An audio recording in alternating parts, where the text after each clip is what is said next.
and thank you for joining me to the Leadership Gym. This is just like going to the gym for your physique, except this one is for your mind. And right now, YouTube is the only membership card you'll need to get access to all this information. If you're up for the challenge, I've got a 12-month leadership challenge for you.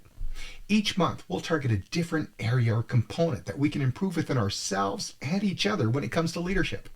So let's start with one area that most companies and relationships seem to have in common and struggle with, and that's communication. As with most relationships, leadership and employees struggle with active listening. We're often interrupting or failing to understand fully each other.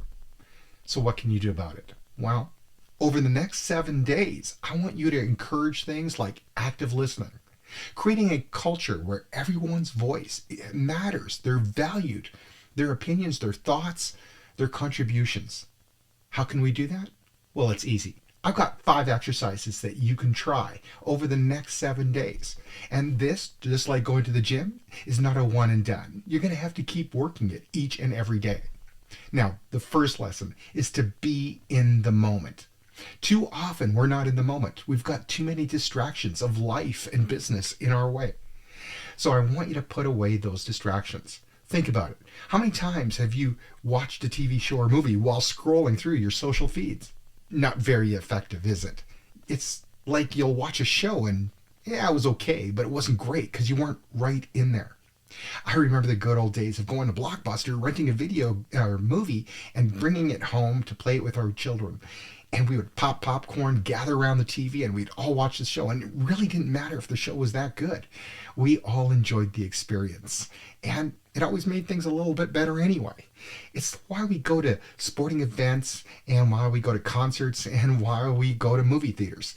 It's because there's something different when human beings all meet collectively and share in an experience. And so we want you to share in those experiences when it comes to your communication. So put away those distractions, those cell phones, glancing at your watches, those emails, the phone calls, and so on and so forth. Put them aside when talking to somebody. Make sure that you are in the moment with your head and your mind and your heart. Number 2, it's about creating a psychologically safe work environment, a nice psychologically safe place to speak. Everybody has different thoughts, opinions, education, knowledge, and backgrounds, and that diversity is going to enhance your business. It's also going to enhance the information that you receive. That's if you could tap into it. So be the first one to create that psychologically safe place. How can you do that? Well, a lot of times in a brainstorming session or an idea session, I'm the first one to throw out that wacky, crazy, zany idea. Why? Well, it sets the tone. It says, look, if my leader can throw out that zany, wacky, wild idea, then my idea might not be so bad after all. And I'm more willing to contribute it. It's a way of saying, hey, it doesn't matter what you say here. It's all good. And don't hold judgment to somebody's idea, even if it's entirely different from your own, or you think it is kind of zany and out there. You just never know. I think it was Steve Jobs that said that people crazy enough to change the world or think they can change the world are the ones who often do. All right, number 3, pull and solicit ideas from those who are a little bit reluctant. I used to be one of those people too. That confidence and competence, you might be a little bit shy and nervous.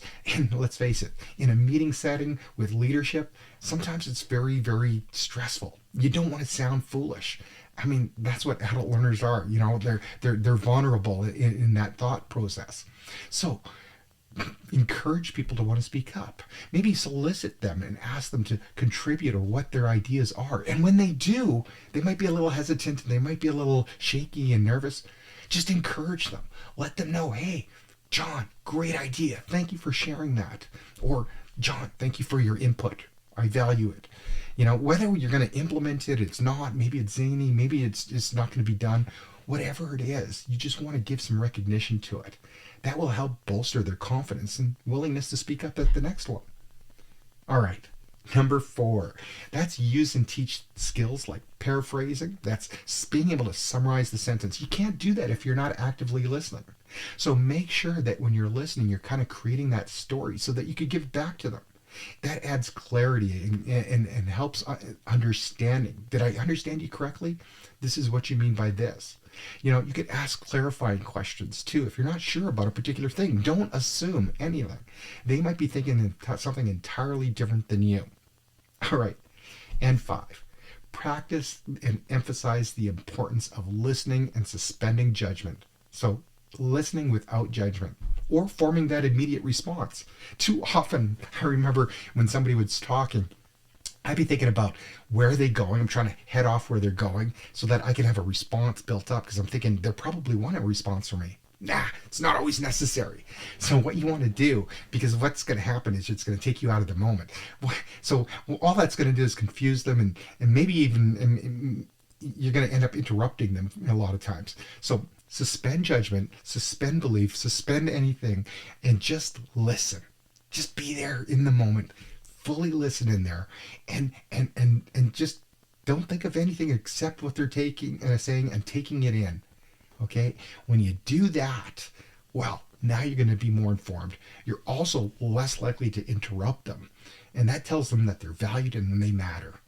And you'll get a lot more information from them from their perspective. That's where you can use and go back and use that clarifying and stuff like that if you need to, but just remember, suspend your judgment. Don't say no's or nays or thinking about where they're going to go because they might be going in a different direction and you might be confusing them or tripping them up when you interrupt. So there's 5 things that you can do. Sounds pretty easy, doesn't it? And it is for the most part. But you have to want to do it. You're going to have to go to this gym, try those 5 things over and over and over again.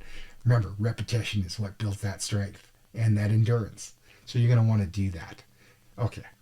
Now, go grab a glass of water, rehydrate, do more reps for the rest of the weekend. Next week, I'll have some more stuff for you to try. Thank you for joining the Leadership Gym.